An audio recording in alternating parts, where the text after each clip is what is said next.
സീതാസ്വയംവരം. വിശ്വാമിത്രനും പരമാനന്ദം പ്രാപിച്ചപ്പോൾ വിശ്വനായകൻ തന്നോടീവണ്ണമരുൾ ചെയ്താൻ. ബാലകന്മാരെ പോക മിഥിലാപുരിക്കു നാം, കാലവും വൃഥാ കളഞ്ഞിടുകയരുതല്ലോ. യാഗവും മഹാദേവചാപവും കണ്ടു പിന്നെ വേഗമോടയോധ്യയും പുക്കുതാതനെ കാണാം. ഇത്തരമരുൾ ചെയ്തു ഗംഗയും കടന്നവർ സത്വരം ചെന്നു മിഥിലാപുരമകം പുക്കു.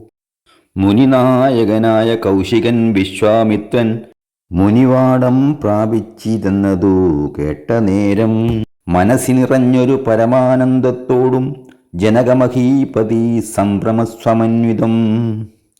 പൂജാസാധനങ്ങളുമെടുത്തു ഭക്തിയോടും ആചാര്യനോടും ഋഷിവാടം പ്രാപിച്ച നേരം ആമോദപൂർവം പൂജിച്ചാചാരം പൂണ്ടുനിന്ന രാമലക്ഷ്മണന്മാരെ കാണായി നൃപേന്ദ്രനും.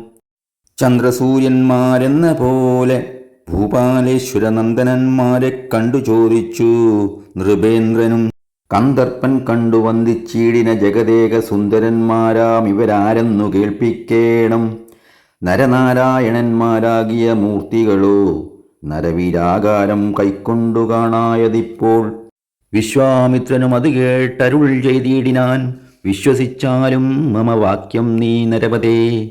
വീരനാം ദശരഥൻ തന്നെ പുത്രന്മാരിൽ ശ്രീരാമൻ ജ്യേഷ്ഠനിവൻ, ലക്ഷ്മണൻ മൂന്നാമനവൻ. എന്നുടെ യാഗം രക്ഷിച്ചിടുവാൻ ഇവരെ ഞാൻ ചെന്നുകൂട്ടിക്കൊണ്ടു പോന്നീടിനേനിതുകാലം. കാടകം പുക്ക നേരം വന്നൊരു നിശാചരി താടക തന്നെയൊരു ബാണം കൊണ്ടെയ്തു കൊന്നാൻ. പേടിയും തീർന്നു സിദ്ധാശ്രമവും പുക്കു, യാഗമാടൽ കൂടാതെ രക്ഷിച്ചിടിനാൻ വഴി പോലെ. ശ്രീപാദാംബുജരജസ്പൃഷ്ടി കൊണ്ടഹല്യതൻ പാപവും നശിപ്പിച്ചു പാവനയാക്കിയിടിനാൻ. പാരമേശ്വരമായ ചാപത്തെ കാൺമാനുള്ളിൽ പാരമാഗ്രഹമുണ്ട് നീതു കാട്ടിയിടേണം. ഇത്തരം വിശ്വാമിത്രൻ തന്നെ വാക്യം കേട്ട് സത്വരം ജനകനും പൂജിച്ചു വഴി പോലെ. സൽക്കാരയോഗ്യന്മാരാം രാജപുത്രന്മാരെ കണ്ടുൽക്കരുന്നിങ്കൽ പ്രീതി വർദ്ധിച്ചു ജനകനും. തന്നെ സജീവനെ വിളിച്ചു നിയോഗിച്ചു ചെന്നു നീ വരുത്തേണം ഈശ്വരനുടെ ചാപം. എന്നത് കേട്ടു മന്ത്രിപ്രവരൻ നടകൊണ്ടാനന്നേരം ജനകനും കൗശികനോട് ചൊന്നാൻ. രാജനന്ദനായ ബാലകൻ രഘുവരൻ, രാജീവ വിലോചനൻ സുന്ദരൻ ദാശരഥി, വില്ലിതൂ കുലച്ചുടൻ വലിച്ചു മുറിച്ചീടിൽ. വല്ലഭനിവൻ മമ നന്ദനയ്ക്കെന്നു നൂനം. എല്ലാം ഈശ്വരനെന്നേ ചൊല്ലാവതെനിക്കിപ്പോൾ, വില്ലിക വരുത്തിയിടുമെന്നരുൾ ചെയ്തു മുനി. കിങ്കരന്മാരെ നിയോഗിച്ചിതു മഹീന്ദ്രനും, ഹുങ്കാരത്തോടു വന്നു ചാപവാഹകന്മാരും. സത്വരമയ്യായിരം കിങ്കരന്മാരും കൂടി മൃത്യുശാസന ചാപമെടുത്തുകൊണ്ടുവന്നാർ. ഖണ്ഡാസഹസ്രമണി വസ്ത്രാദിവിഭൂഷിതം കണ്ടാലും ത്രയ്യംബകമെന്നിതു മന്ത്രീന്ദ്രനും. ചന്ദ്രശേഖരനുടെ പള്ളിവിൽ കണ്ടു രാമചന്ദ്രനും ആനന്ദമുൾക്കൊണ്ടു വന്ദിച്ചിടിനാൻ. വില്ലെടുക്കാമോ കുലച്ചിടാമോ വലിക്കാമോ ചൊല്ലുകെന്നത് കേട്ടു ചൊല്ലിനാൻ വിശ്വാമിത്രൻ. എല്ലാമാകുന്നത് ചെയ്താലും മടിക്കേണ്ട, കല്യാണമിതു മൂലം വന്നുകൂടിയിടുമല്ലോ. മന്ദഹാസവും പൂണ്ട് രാഘവൻ അത് കേട്ട് മന്ദമന്ദം പോയി ചെന്നു നിന്നു കണ്ടിതു ചാപം. ജ്വലിച്ച തേജസ്സോടുമെടുത്തു വേഗത്തോടെ കുലച്ചു വലിച്ചുടൻ മുറിച്ചു ജിതശ്രമം. നിന്നരുളുന്ന നേരം ഈരേഴു ലോകങ്ങളുമൊന്നു മാറ്റൊലി കൊണ്ടു വിസ്മയപ്പെട്ടു ജനം. പാട്ടുമാട്ടവും കൂത്തും പുഷ്പവൃഷ്ടിയും ഓരോ കൂട്ടമേ വാദ്യങ്ങളും മംഗളസ്തുതികളും.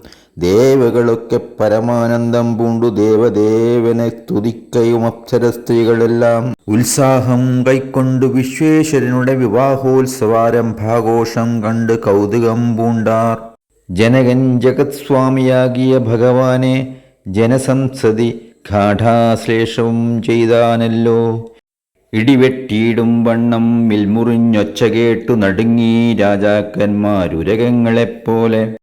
മൈഥിലി മയിൽപ്പേട പോലെ സന്തോഷം പൂണ്ടാൾ കൗതുകമുണ്ടായി വന്നു ചേതസീ കൗശികനും.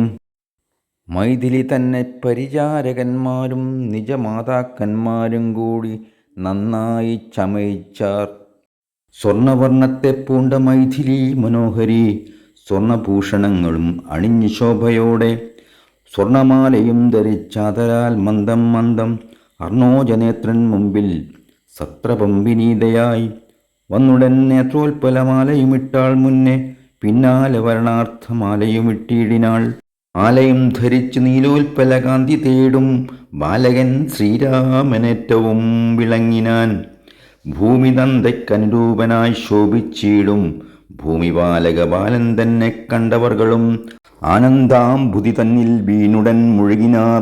മാനവവീരൻ വാഴ്കെന്നാശിയും ചൊല്ലിയിടിനാർ. അന്നേരം വിശ്വാമിത്രൻ തന്നോട് ജനകനും വന്ദിച്ചു ചൊന്നാൻ, ഇനിക്കാലത്തെ കളയാതെ പത്രവും കൊടുത്തയച്ചിടേണം ദൂതന്മാരെ സത്വരം ദശരഥ ഭൂപനെ വരുത്തുവാൻ. വിശ്വാമിത്രനും മിഥിലാധിപൻ താനും കൂടി വിശ്വാസം ദശരഥൻ തനിക്കു വരും വണ്ണം നിശേഷ വൃത്താന്തങ്ങൾ എഴുതിയയച്ചിതു. വിശ്രമത്തോട് നടകൊണ്ടിതു ദൂതന്മാരും. സാകേതപുരിപുക്കു ഭൂപാലൻ തന്നെ കണ്ടു ലോകൈകാധിപൻ കയ്യിൽ കൊടുത്തു പത്രമതും.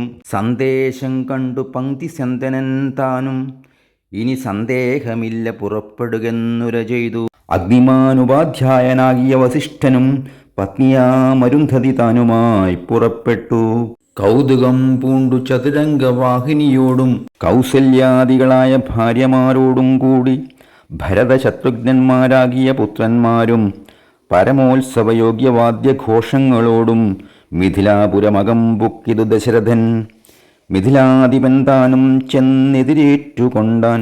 വന്ദിച്ചു ശതാനന്ദൻ തന്നോടും കൂടെ ചെന്നു വന്ധ്യനാം വസിഷ്ഠനെ തതനു പത്നിയെയും അർഘ്യപാദ്യാദികളാൽ അർപ്പിച്ചു യഥാവിധി സൽക്കരിച്ചിതു യഥായോഗ്യമുർവീന്ദ്രൻ താനും. രാമലക്ഷ്മണന്മാരും വന്ദിച്ചു പിതാവിനെ സാമോദം വസിഷ്ഠനാമാചാര്യപാദാബ്ജവും തൊഴുതു മാതൃജനങ്ങളെയും യഥാക്രമം തൊഴുതു ശ്രീരാമപാദാംഭോജമനുജന്മാർ തൊഴുതു ഭരതനെ ലക്ഷ്മണകുമാരനും തൊഴുതു ശത്രുഘ്നനും ലക്ഷ്മണപാദാംഭോജം വക്ഷസി ചേർത്തു താതൻ രാമനെ പുണർന്നിട്ടു ലക്ഷ്മണനെയും ഗാഠാശ്ലേഷവും ചെയ്തു നൃപൻ. ജനകൻ ദശരഥൻ തന്നുടെ കയ്യും പിടിച്ചനുമോദത്തോടുര ചെയ്തിതു മധുരമായി. 4 കന്യകമാരുണ്ടെനിക്കു കൊടുപ്പാനായി 4 പുത്രന്മാർ ഭവാൻ തനിക്കുണ്ടല്ലോ താനും.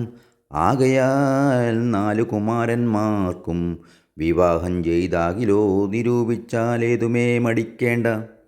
വസിഷ്ഠൻ താനും ശതാനന്ദനും കൗശികനും വിധിച്ചു മുഹൂർത്തവും 4 യഥാക്രമം. ചിത്രമായിരിപ്പോരു മണ്ഡപമതും തീർത്തു. മുത്തുമാലകൾ പുഷ്പഫലങ്ങൾ തൂക്കി നാനാരക്തമണ്ഡിത സ്തംഭതോരണങ്ങളും നാട്ടി രക്തമണ്ഡിത സ്വർണപീഠവും വച്ചു ഭക്ത്യാ ശ്രീരാമപാദാംഭോജം കഴുകിച്ചാനന്തരം ഭേരിദുന്ദുബി മുഖ്യവാദ്യഘോഷങ്ങളോടും ഹോമവും കഴിച്ചുതൻ പുത്രിയാം വൈദേഹിയെ രാമനു നൽകിയിടിനാൻ ജനകമഹീന്ദ്രനും.